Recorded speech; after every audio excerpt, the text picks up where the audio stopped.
ఆంధ్రప్రదేశ్ ముఖ్యమంత్రి నారా చంద్రబాబు నాయుడుపై తెలంగాణ అసెంబ్లీలో CPI MLA Kunamneni Sambasivarao ఆసక్తికర వ్యాఖ్యలు చేశారు.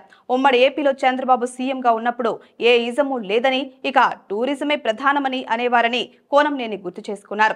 ఏ ఇజము లేదంటే అప్పుడు తమకు కోపం వచ్చేదని, కానీ నిజంగా ఖర్చు లేని ఇజం ఏదైనా ఉంది అంటే అది టూరిజమేనని వ్యాఖ్యానించారు. బడ్జెట్ పద్ధతులపై నిన్న శాసనసభలో జరిగిన చర్చ సందర్భంగా ఆయన మాట్లాడుతూ ఈ వ్యాఖ్యలు చేశారు. తెలంగాణలో అనేక పర్యాటక ప్రాంతాలు ఉన్నాయని, వాటిని అభివృద్ధి చేయాలని ప్రభుత్వానికి సూచించారు.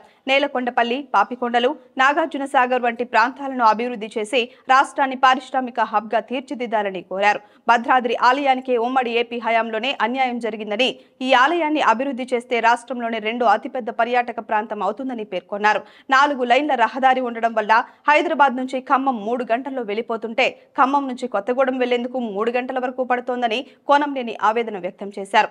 ఖమ్మంలో గత 10 ఏళ్లలో రోడ్లు వేయలేదని, ఈ ప్రభుత్వం వచ్చాక రహదారుల అభివృద్ధి పనులపై సంతృప్తిగానే ఉన్నట్లు చెప్పారు. కాంగ్రెస్ తో తమది స్నేహపూరిత బంధమని పేర్కొన్నారు.